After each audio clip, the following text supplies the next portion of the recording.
policing is that? And you say we are not all corrupt.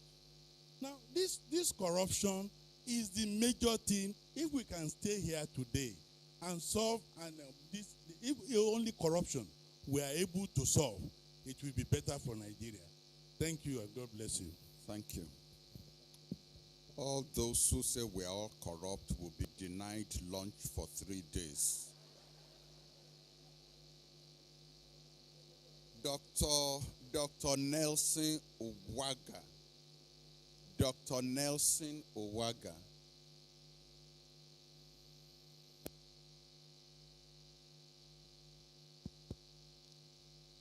Mr. Chairman, thank you very much for giving me this opportunity. My name is Dr. Nelson Uwaga. I'm the President of Nigerian Institute of Management.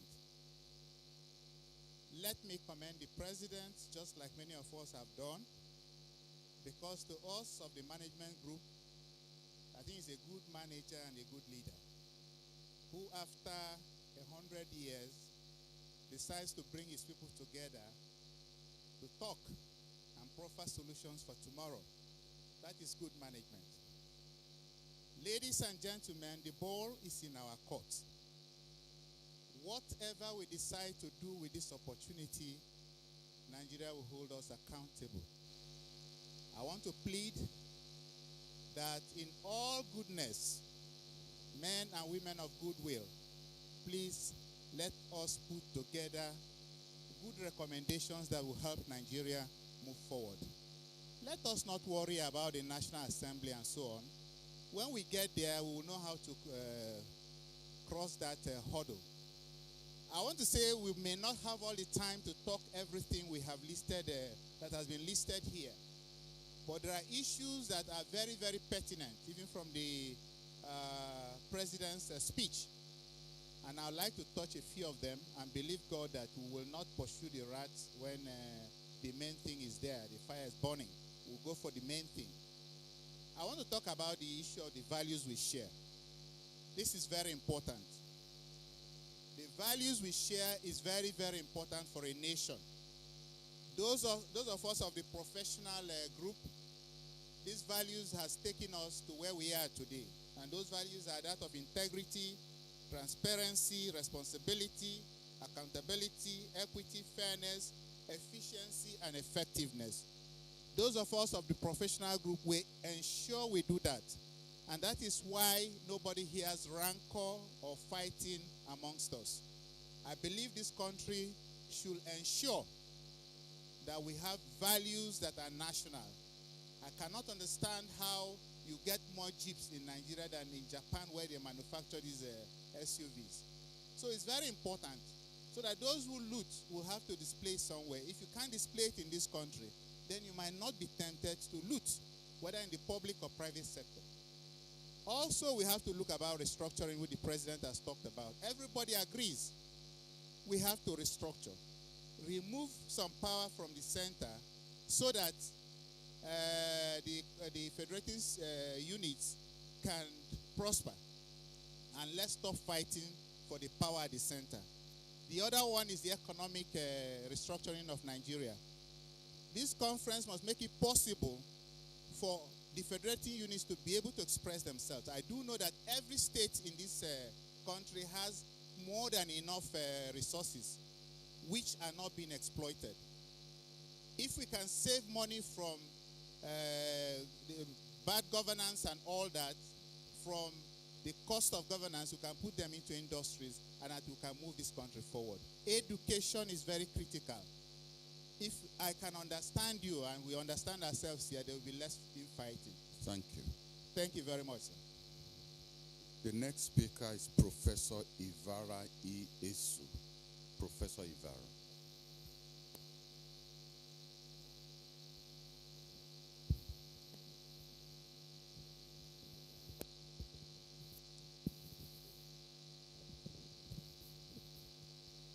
Mr. Chairman, distinguished delegates, my name is Professor Evara Ejemot Esu, OFR.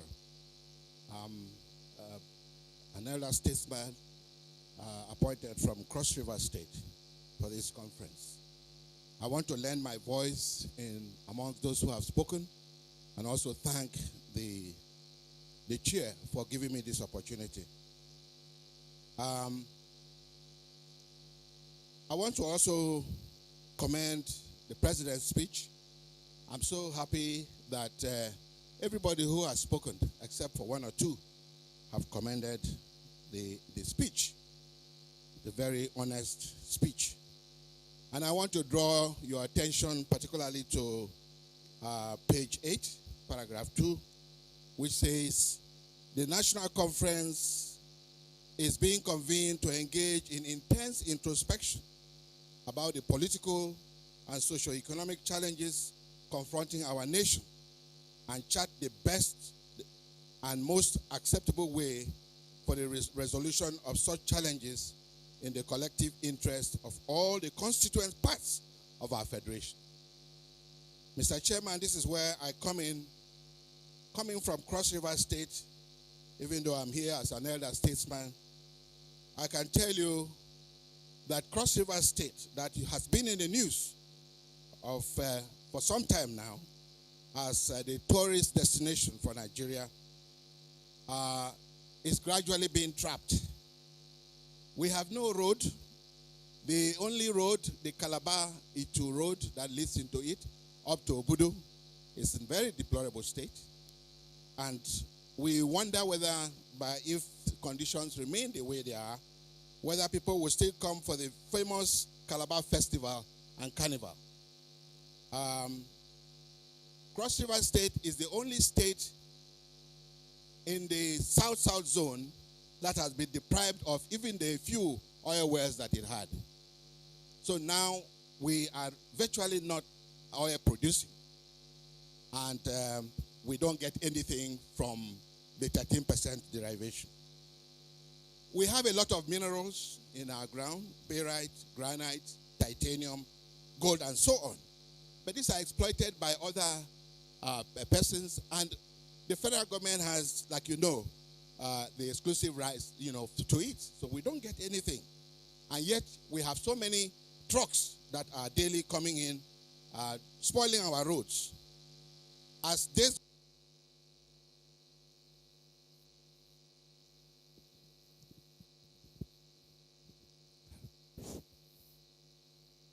Mr. Chairman, sir, honorable delegates, my name is Mamman Kenan Kumo, representing persons living with disability. I want to first of all express my most sincere appreciation to Mr. President for allowing persons with disability to be part of this great conference. I wish to comment on the following.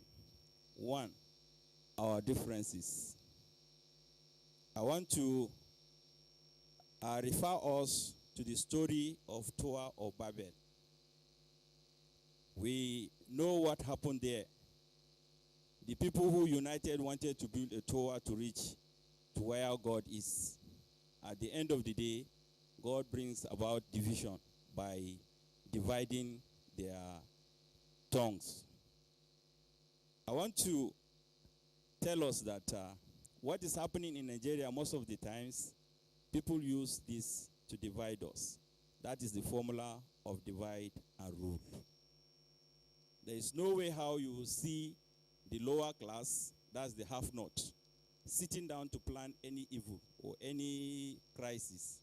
But the people of the upper chamber, that is the rich, or the people in power, they organize it, and at the end of the day, you find us fighting ourselves. So I want to call our attention to that, and we should be very conversant with what is happening so that we'll know how to go about it. A social problem is a problem that is affecting a good number of people in a way considered undesirable, about which something has to be done through collective social action. Here I want to refer to the most serious problem we are having. Then they used to say it northeast. But what is happening these days, you find out the northwest, the north central, what is going on, the problem of insecurity has become a social problem. Wherever you find 2 or 3 people, they'll be talking about the security. And the most people that are affected is persons living with disability. Because when these things are happening, there's no way how we can run from it. Mr. Chairman, sir, I remember when we first came in for this conference, the way people are talking, I was telling myself that I'm in a wrong place. If people are fighting here, there's no way how a person with disability can run away. So I was feeling somehow, but later, with the way the conference are going on, I am now comfortable that people are beginning to organize themselves and something good will happen here. Mr. Chairman, sir, I remember when we came in here on the 17th of last month, when the inaugural speech was made by Mr. President. I remember people on wheelchair who were kept behind that AC, that nobody can even see us. And I want to call on all of us, if you go through the picture that was made, delegates with the president, you find out that you don't see a face of person with disability. Because we were hijacked that day, nobody could allow us to go out of the hall so that we'll go and attend. That is to tell you, I was even surprised that if a caliber of these people are here and nobody can talk to persons with disability, that tells me that you have eyes, but you cannot see for us. You have legs, but you cannot walk for us. You have ears, but you cannot hear for us. I want to use this medium on the speech of Mr. President. There was no place that disability is mentioned. But anytime persons with disability want to refer to 1 or 2 things from Mr. President's speech, issue of inclusion. Issue of inclusion has been our message all through when we're going for advocacy visit to people that are highly placed in government and in other agencies. What we are seeking for is an inclusive society. I was wondering whether when Mr. President was saying inclusion, he was talking to persons with disability or women. I remember Mr. President was given award or honor as the most, women-friendly president, whereby our mothers are asking for 35%, and these days they are asking for 50%. What persons with disability, even 1% were not given. Mr. Chairman, sir, honorable delegates, I want to use this medium to call on all of us that please, may we rise in one voice and ask for space for persons with disability. And that I still want to call at this point, Mr. Chairman, sir, that the problem we're having in this country, the problem of injustice, which mostly affects persons with disability, injustice of discrimination, injustice of marginalization, injustice of exploitation, and injustice of stigmatization. My greatest surprise is when this thing is happening or is done by persons that are highly placed in our society. I feel that persons with disability, we are having a very serious problem. Sometimes I wonder whether disability is one of the signs of criminality. I want to call on this honorable chamber that we should support persons with disability, that the issue of our bill that is before Mr. President, that will be signed into law, and it should be followed duly to execution. Thank you. May God bless Nigeria. Thank you very much.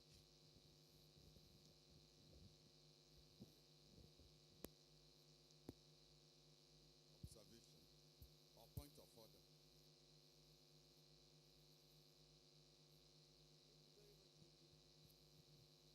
Mr. Chairman, sir, we have been listening very eloquently. Somebody making a case for the disabled. A lot of it was done before. I just like to appeal that there is a group which is going along with the disabled, and that's the gifted. The gifted are very disabled in this country. And if you remember the gifted from the prophets, the great scientists, the philosophers, were those who actually determined the progress of human society. I think we should continue, we should try to work on it. I'm sure you know that because I started when I was in the Minister of Education. I therefore would like to appeal that if, for example, he moves a motion that we should all shout, help the disabled, I would also like for him to add, and the gifted. We must not forget our gifted. We are not all gifted. If we were, it would be a different world. No. Thank you, Mr. Chairman. Noted. Next speaker is Mr. John Mama.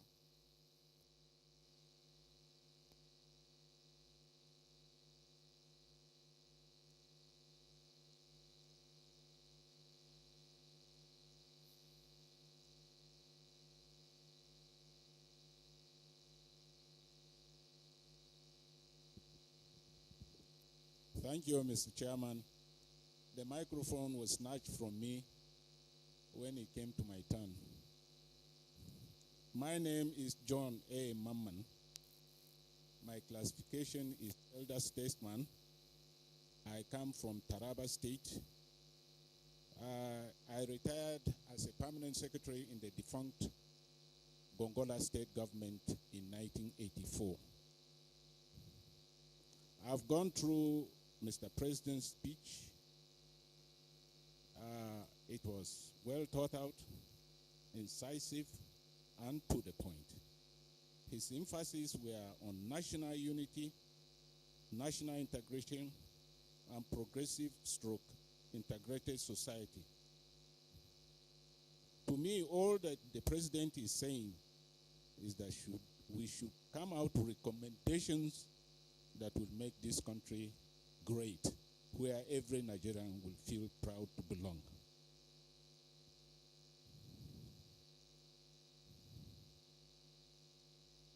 But the issues before us, even the Mr. President knows, are not easy. They are very controversial.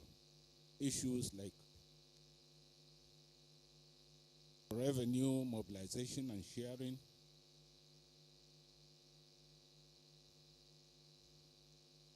forms and structures of government, political parties, resource control, etc., etc. He knows we cannot easily come to agreement, but he wants us to, as nationalists, to imbibe the spirit of true nationalism, to forget our petty little differences, and to make sacrifices that are painful but necessary for the development of this country. I wanted to speak on many issues, but due to limitation of time, I'll limit myself to the issue of corruption, which all Nigerians agree is the cause of our stunted growth as a nation. What am I supposed to do? Sit down? Okay. Okay, all Nigerians agree that we have a problem here. And this is a monster that must be fought with all the weapons in our arsenal. I'll start with the traditional rulers. In the past, titles were conferred on people who excel in their various endeavors in the service of the community. I'm told some of the traditional rulers now offer these titles to the highest bidders. Whether they know